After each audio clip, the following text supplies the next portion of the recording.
Boqonnaa qalbii koo kan boriif na gorsu yaa kalaama rabbii danda'ee sin obsu kitaaba samii bu'ee jechiisa hunduu haqaa guyyaa qiyaamaa san ragaadhaaf nu dhaqaa akka hawwii kiyyaaf ija sirraan libsu yaa kalaama rabbii maal jedhee si ibsu kan harfiin tokkichi kudhaniin baay'attu. عليكم ورحمة الله وبركاته.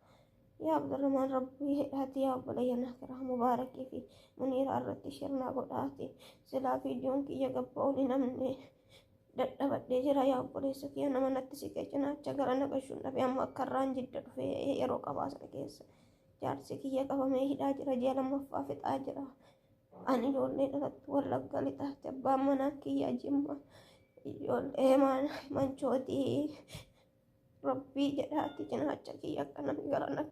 Ayyaa lammii keenyaa rakkoon yoomuu nurraa naftu rabbiin lammii keenya rakkoo keessa haa baasu. Obboleettii teenya rabbiin rakkoo kana keessa si haa baasu. Rabbi si haa fayyisu. Abbaa manaa keetillee rabbiin hidhaa siif haa baasu. Lammiin keenya dalagaa dhabuun rakkataa yeroo da'ee ilmoo isaa godhatullee ni rakkataa. Biyya namaa kana keessatti siraayyuu ulfaataadha. Rabbiin nu haa laaffisu. Rabbiin rahaa argadhaa jireenya keessaniin tasgabbii jiraadhaa abbaa manaa keessanii wajjii osoo rakkoon gargar isin hin baafne gammachuu wajji jiraadhaa rabbi haa jedhu rabbi rakkoo kana keessaa si haa baasu obboleettii teenya rabbi si haa gargaaru mubaarak musammallee hin cal'isu kan nama gargaaru ta'a rabbiin nama hedduu siif haa laaffisu akka nagaan gara mana biyya keetii galtu abbaa manaa keessanillee yeroo gabaabaa keessatti rabbiin mana hidhaa keessaa si baasee sillee fayyaa sii kenne nagaan rabbiin gara biyya keetii rabbiin nagaan si haa galchu hunduma keessanuu kan biyya namaa kana keessa dhiphataa jirtan kan biyya namaa kana keessa rakkataa jirtan kun dalagaa dhabee rakkataa kun abbaa manaa irraa hidhamee rakkataa kun ilmoo ofii wajjin rakkataa waa hedduutu jira rakkoon biyya namaa kana keessa kana jenneen dubbannu nuhi viidiyoo laalee argu kanarra abbaa rakkatee rakkoo irra jirutu beeka waan inni keessa jiru isaaf rabbiin malee namni beeku hin jiru. Kanaaf uummanni keenya biyyoota namaa kana keessatti rakkoo hedduutu isa mudata.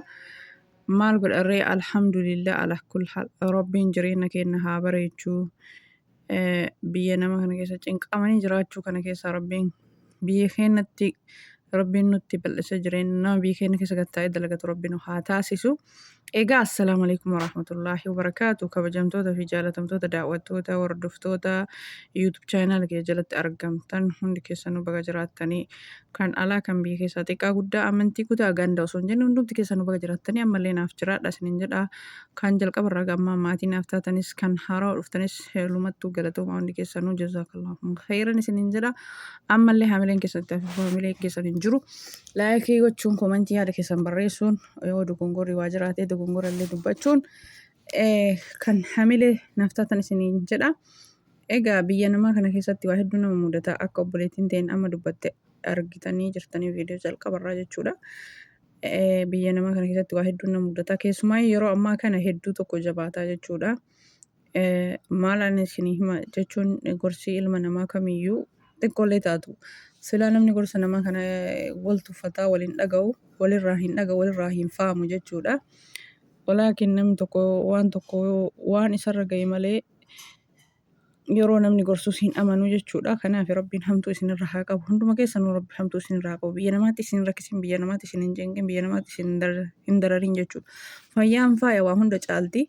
Wanni akka fayyaa hin jiru jechuudha. Yoo fayyaa qabaatte gabbaatee dalagatte, yoo fayyaa qabaatte jiraatte, yoo nageen jiraatta jechuudha. Kanaaf rabbiin fayyaaf nagaa nuun dhabin biyya namaa kana keessatti rabbi rakkoo nurraa haa qabu. Biyya namaa keessatti rabbiin nuun rakkisini jechuudha. Biyya kee keessatti waallee dhabdu gachiiftee nagaan bulta jechuudha. Biyya namaa kana keessatti yoo dhukkubsatte maallaqa si barbaachisa. Mana yaalaa dhaquuf maallaqa si barbaachisa. Maallaqa yoo dhabde wanni mana yaalaa sanii yaalamtus hin jiru wanni achi keessa gadi baatuun illee hin jiru akka itti gara biyyaallee galtu hin jiru jechuudha. Rakkisaadha jireenyi biyya namaa walumaa galatti. Kanaafi bultii ijaarratulleen yoo bultii ijaarratanillee osoo waraqaa qabaatanii jarri lachuu jechuudha. Waraqaa jechuun qaama osoo qabaatanii baay'ee tokko bareeda. Maaliif osoo waraqaa qabaatanii yeroo hojii dhabanillee yeroo haalli jireenya biyya namaa kun namatti hin tollellee karaa biyyaa galanii jechuudha. Osoo waraqaa hin qabne immoo bultii ijaarrachuun tokko baay'ee tokko ulfaata. Akka duraanii sanitti duraan namni waraqaa malee wal fuudhee ilmaan hedduu horatee biyyoota namaa kana keessa jiraatee jiraataa jira. Amma immoo giseen jajjaba akka sanii miti jechuudha. Rabbiin nu haa laaffisu kaa. Inni kawaa maraa laaffisu nu haa laaffisu. Wallaahi cinqiin takkaa isin argin, hamtuun takkaa isin argin akka kiyyatti jireenya keessan jireenya gammachuu fi jireenya raahaa jireenya aara galfii isiniif hawwa. Rabbiin isinii haa laaffisu kaa. Wallaahi hedduu tokko ulfaata. Amma mucayyoon tuni abbaa manaa keenyarraa hidhanii jetti. Isii immoo hin dhukkuba rabbi ishii haa afiyu inshaallah. Rabbi ishii haa fayyisu. Fayyaa isii sanirrattuu abbaa manaa isii sanirraa hidhame. Osoo waraqaa qabaatee irraan hidhamu haga takka dalagateetiniin fayyaa isii tanaa yaalee gara biyyallee galan akkasitti galanii isaa hidhame ishii mana yaalaa seente. Wallaahi makaraadha jireenyi biyya namaa. Mee innuu cinqiidha. Mana hidhaa san keessa jiraachuun cinqiidha. Isiin immoo mana yaalaa jirti cinqiidha. Wallaahi rabbiin si haa tumsu. Abbaa ofii fedhee rabbi si haa laaffisu. Rabbiin si haa tumsu. Mana yaalaa sanillee nagaa rabbiin isii baasee isii haa galchu. Hedduutu jira. Namoonni keenya kan biyya namaa kana keessatti yeroo dahanis rakkatanii dahanii ijoollee saniyyuu akka itti dhiisanii itti dalagatan dhabanii rakkatan baay'ee jira.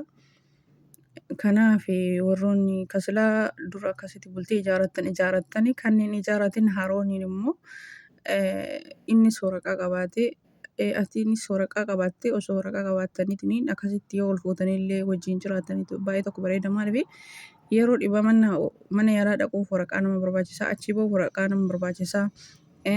Yoo iddoo tokko dalagaa nama hin taane tokko jijjiirrachuullee waraqaa yoo qabaatan bakka barbaadan deemanii dalagaa jijjiirratanii dalagatanii.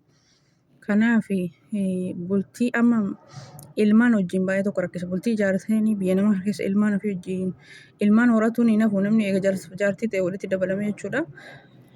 Biyya namaa kana keessatti mataa kan kee yoo jiraatte dalagatte malee ilmaan guddisaa jireenya ijaarrataa biyya namaa kana keessatti hedduu tokko kabbaadidha jechuudha. Manni kiraa ni jira, ilma guddisutu jira. Baay'ee tokko ulfaata. Akka durii sanii miti jechuudha. Amma dubbiin jajjabaa.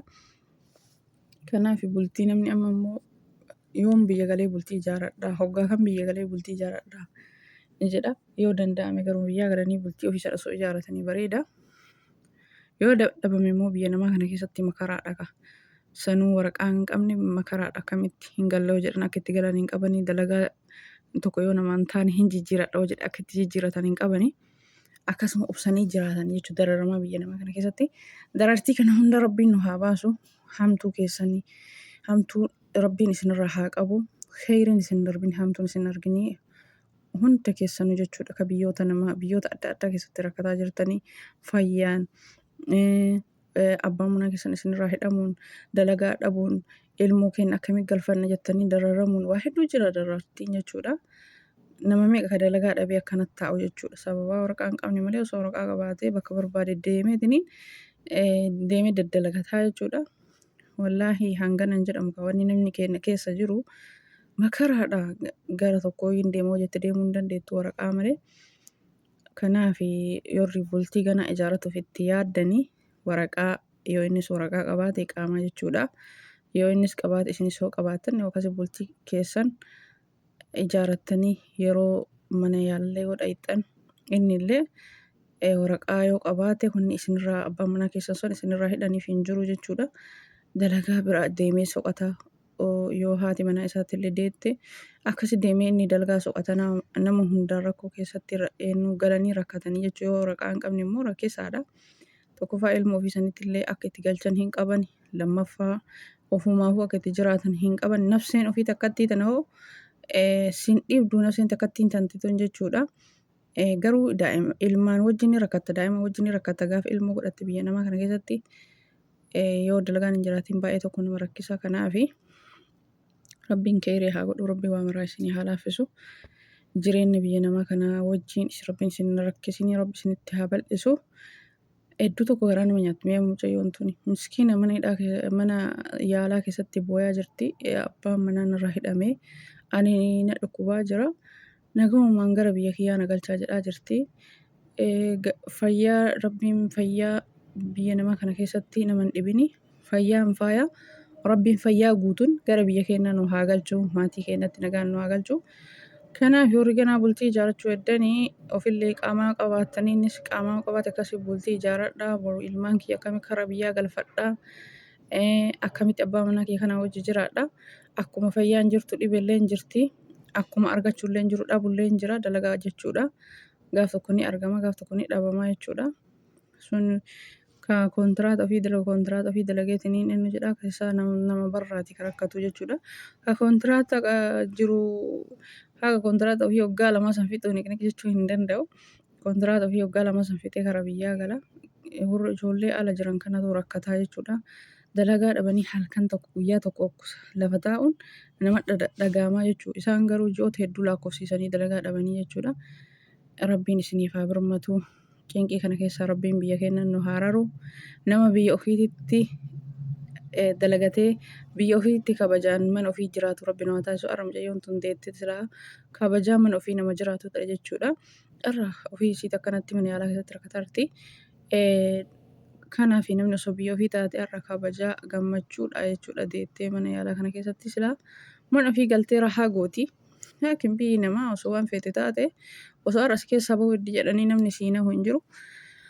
Rabbiin dachii fi samii uume inni rahmata nu haa godhu. Gahee amma biyya keessanitti haara galfadhaa biyyan keessan keessa dalagaa jiraadhaa rabbi nuun haa jedhu. Yoo biyya teenya rabbiin hiyyummaa kana nurraa jijjiire. Namuu ka haaraa dhufullee gara biyya namaa dhufee hin rakkatu jechuudha. Ka duraanillee biyya namaa hin taa'u hin galaa jechuudha. Rabbiin biyya teenya nu haa duroomsu. Akkuma biyyoota namaa duroomsee akka itti asitti umrii hin dhugan nama biyya ofii taa'u rabbi nu haa taasisu. Biyyi teenyallee yoo rabbiin jedhee duroomte nus namuma biyya keenya keessa gattaa'u jechuudha. Rabbiin alaa manatti onnu haa raaru. Dubartiin waa hedduu rakkattii jechuudha biyya namaa kana keessa nuu deette. Rabbiin furmaata haa godhu isuma kadhachuudha. Rahmata isa garaan muran. Kanaaf bultii ijaarrachuun dura itti yaaduu nu barbaachisa. Biyya namaa kana keessatti waraqaa osoo hin qabaanne bultii jiraadha akkamiin jiraadhaa boru maaltu narra ga'a wanti namarra ga'u immoo hin beekamu. Kanaaf waraqaa yoo qabaattan bultii ijaarradhaa malee osoo waraqaan inni hin qabaatin osoo ati waraqaa hin qabaatin gorsi kun anas isinis kan fayyadu ta'a haga viidiyoo biraatti wal deemnutti baay'ee.